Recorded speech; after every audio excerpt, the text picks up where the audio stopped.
Hey guys, and welcome to the Working Money Channel. So this from the Cryptic Poet, Ripple partner Temenos launches product to help banks overcome legacy issues. Now guys, if you don't know about Temenos, there was a lot of information coming out in 2018, 2019 about this company Temenos. They're a huge company and they have integrated with RippleNet, and this was huge news back in 2018 and 2019. I'll see if I can find an older video. I'll link it up here. But the magnitude of this company and the impact they're going to have on the financial system is going to be humongous, and they recently launched a product to help banks overcome legacy issues. So they've announced their next generation Temenos enterprise pricing solution, which enables banks to design, manage, and price innovative products, services, and product bundles using their own and third-party products. Temenos enterprise pricing can be deployed on Temenos Transact or on any other third-party core, helping larger banks burdened with complex, siloed legacy systems gain faster time to value as they start their modernization program. The powerful enterprise-wide pricing engine supports hyper-personalization of products and services and accelerates time to market for all products,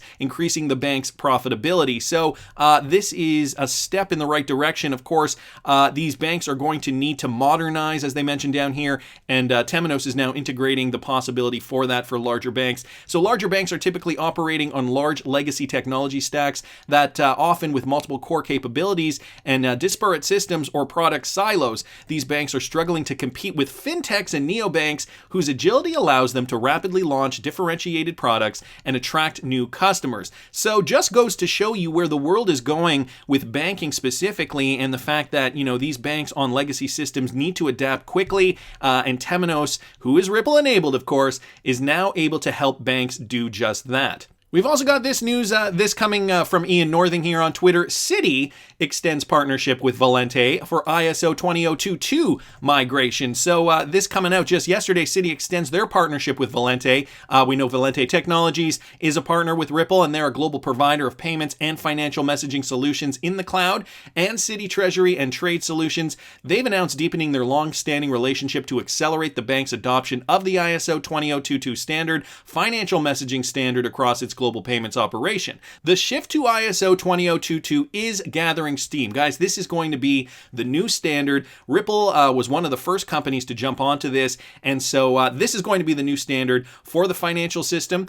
So again, the shift to the ISO 20022 is gathering steam, and major payment market infrastructures, instant payment rails, and swift cross-border payments are also making the move. Under the partnership, Citi will be the first Volante customer to offer a unified approach to ISO 20022 migration across the globe. Citi will be building its core ISO 20022 capability using Volante's Volpay for ISO 20022 migration solution. How many times can I say ISO 20022 in one sentence? Here's a quote down here. Volante's payment processing solutions are already an integral part of our payments and transaction banking platforms. Using this technology will allow us to simplify the complexity of mandatory ISO 20022 migrations across the many markets in which we operate. We will be able to serve our clients even better by catering to their complex needs. This coming from Nick Nadgoda, Global Head of Technology with Citi's Treasury and Trade Solutions. The integration, the integrated solution will enable the sending and receiving of ISO 20022 messages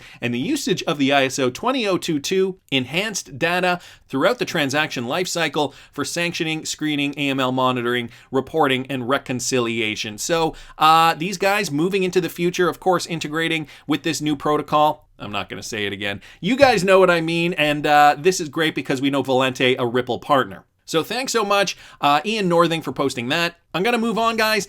This is another one from the Cryptic Poet. Vechain partner Mobi collaborates with BMW, Ford, and others on second installment of a vehicle identity standard for multi-stakeholder, interoperable mobility ecosystems of the future. I personally think Vechain is a great hedge, or maybe not so much hedge, but it's a nice alternative to the other cryptocurrencies that we've seen in the market. Vechain, this is the Vechain chart on the daily, by the way, guys, and Vechain is now also just over 3 cents right now. It is doing quite well in the grand scheme of things. So in terms of an investment, Vechain is up quite significantly since that March low. Let me see how much Vechain is up right now. I know some of you guys are very, very happy to have bought Vechain below a penny, and Vechain up right now over 1,500%.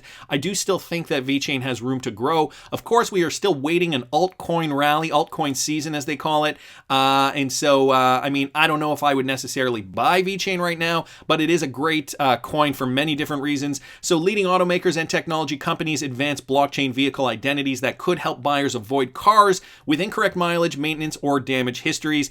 And again, for those of you guys who do not know, Vechain supports supply chain management. So Moby collaborated with BMW, Ford, and others on second installment of a vehicle identity standard for multi-stakeholder interoperability mobile ecosystems of the future. We've all heard about the rolled back odometers and flood damage vehicles touted in better condition. BMW, Ford, and other transportation and blockchain leaders want to slow these practices by joining forces with an ambitious nonprofit startup developing technology to better track and protect vehicles' true identities. The Mobility Open Blockchain Initiative, or MOBI's, member-led Vehicle Identity (VID2) working group released the second installment of the the industry's vehicle identity on blockchain. The VID2 standard leverages the VID1 standard, a vehicle birth certificate, to describe the use of VID in a variety of practical use cases. The two use cases focused on by this working group are vehicle registration and maintenance traceability. Vehicles registered on blockchain allows formally disconnected vehicle registration systems between states and countries to connect using a secure, shared, and trusted ledger. Maintenance traceability will provide a tamper-proof history to buyers, regulators, and issuers, therefore reducing vehicle information asymmetry. So just one part of the world's economy is automotive,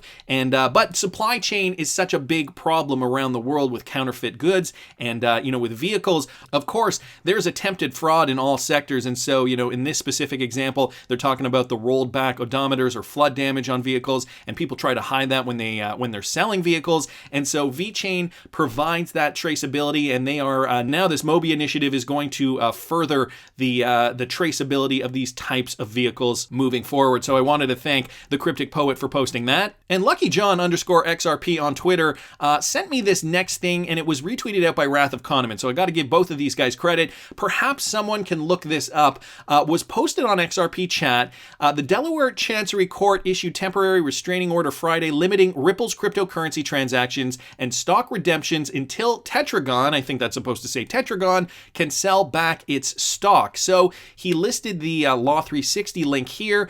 We don't see much. I didn't sign up for the free trial, but he does outline what is going on down here. Let me read you guys this. The Vice Chancellor said she viewed Tetragon's requests for a complete ban on XRP purchases as potentially heavy-handed. Instead, the court ordered Ripple to maintain a net zero position in sales and purchases of XRP rather than halting acquisitions outright. Now, maybe I should back up for those of you guys who might be a bit confused. So there is the SEC lawsuit, but Tetragon was a company that initially gave Ripple, I believe it was $200 million in a Series C funding round, and they are now suing Ripple as a result of Ripple being scrutinized by the SEC. So they are suing Ripple, and this is what they want Ripple to do. So some takeaways. Tetragon's argument was they want to get out before the stock depreciates. They argue the Wells notice was a trigger for redemption, but Ripple argues it was not. A textbook example even. Tetragon also admitted Ripple has the resources to repay the amount many times over. They claim Ripple threatened a suit seeking billions of dollars in injury and damages if we sued after the SEC issued a Wells notice. This argument seems to be that Ripple is in a place to repay any stock value losses, so hold on until the SEC ruling. Note, the Vice Chancellor said she would schedule a preliminary injunction hearing for February and, if needed, a 1 or 2 day trial in March on the complaint. The net zero sales of XRP is interesting. How far might it apply and in what circumstances? Would it affect ODL or just OTC? So this has to do with Ripple actually selling XRP for ODL markets or over-the-counter sales. We know Ripple in the past has said, I think this was even back in 2020 or 2019? Boy, I'm getting my years confused now. There's so much information in the space, but they did say that they were halting programmatic sales. If somebody knows when that happened, please do put it down in the comments. So I don't know if it would be over-the-counter sales. It would likely be the incentive selling for ODL liquid markets. That's just my guess. I don't know that for sure. I Am Legion says trying to freeze XRP sales when they know Ripple can pay them back many times over just shows how big of a BS case they are pulling. And, Ripple, Brad Garlinghouse wasn't very happy when he heard Tetragon was suing Ripple. I'm sure he sees it as perhaps a shady opportunity for them to get something that they don't deserve. Nevertheless, you guys signed with them. You guys are in bed with them now, and you should be supporting Ripple's situation. I know, of course, business is business, and they see something to gain out of this. Down here, Nick asking John Deaton, would love to hear your insight on this. Haven't heard what John Deaton has to say about this. He does write back. I will read up on it later when I have some time. So this is still an ongoing situation right now, and I believe somebody else down here brought up some more information with regards to this. This was from Earth Witch Sam. Right. Earth Witch Sam posted this, or no, sorry, that link doesn't match. Who sent me this? I forget now. I'm sorry, I forget who sent me this. But this is more information with regards to this case. Court okays temporary restraining order in Ripple Labs investor fight. So this just states the same thing up here. Tetragon Financial Group Limited, an investor in Ripple, filed a temporary restraining order on January 7th. In the motion, Tetragon was seeking a court order that would prevent Ripple from using legally available cash or other liquid assets for any purpose other than to redeem the Tetragon's Series C preferred stock paid in full. So right, they want money back. Then we've got this Morgan T. Zern saying, yes, that's a very heavy-handed request. Why a lawsuit from Tetragon Financial Group recently, the U.S. security, right, and then it gives us the information about the court case. So not much more information here, but I got to thank whoever sent me this. Just to add to this story, Ripple in a very interesting situation, very complex legal situation, yet they've got 21 lawyers supporting Brad Garlinghouse, Chris Larson, and Ripple collectively. So I have a feeling that they are likely not too worried. And finally, I wanted to bring you this, guys. This from Leonidas here. Hadn't noticed this. Sometime between September 26th and October 29th, Ripple changed the number of its customers on its website. You guys remember when it used to say 300 plus customers? Well, now it says 3x YOY, which is year-on-year customer growth. And you guys can see the snapshot here, courtesy of Leonidas. So back in September, they were touting 350 plus employees, 9 global offices, and 300 plus customers. Then in October 2020, the number of employees rose to 500, still 9 global offices, but over here, 3x year-over-year customer growth. Now, I agree with Leonidas, and he mentions it later in the comments, that this is a little weird because it's like they don't want to really give us a number. So Panos down here saying they also have the number in the customers pages. So our customers, 300 plus financial institutions across 40 plus countries worldwide. Leonidas says, thanks, I missed that. Hold on to that screenshot. Still, 3x year-over-year customer growth is too speculative for me. So he gives an example. October 2017, 100 plus customers. January 2019, 200 plus customers. November 2019, 300 plus customers. October 2020, 3x year-over-year customer growth. Where does that put us? And yeah, the math gets a little murky at this point. Twain down here asking the same thing. What does that even mean? Interesting. What's your take on that? Leonidas writes, personally, I find this change frustrating. This only brings more speculation. It also raises the questions, why did Ripple change this metric? And MB Aggie here saying, agree. For example, the onboarding continues to accelerate due to one of their larger partners. However, it is not clear. Is it because they are acquiring so many customers that they don't really want to put out the number?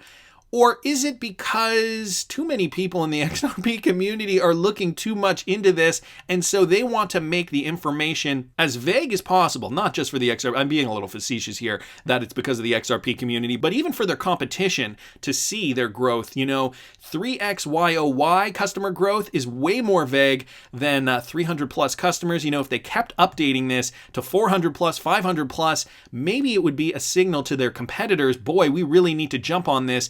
And maybe Ripple just doesn't want to reveal too much. What this does mean, according to Leonidas and myself, is that more speculation will occur in the crypto space to get a sense of how many customers Ripple actually has. So what do you guys think? Do you think it's a marketing tactic? Maybe it is because they don't want to alert their competition, or others for that matter, to know just how well they're doing. I have a feeling that customer acquisitions have not dropped off. But again, this is just speculation. That's just my opinion, but I want to hear what you guys think. Please subscribe to the channel if you haven't already. Like the video if you like the content I'm providing. I always love hearing your comments. See you in the next one, guys.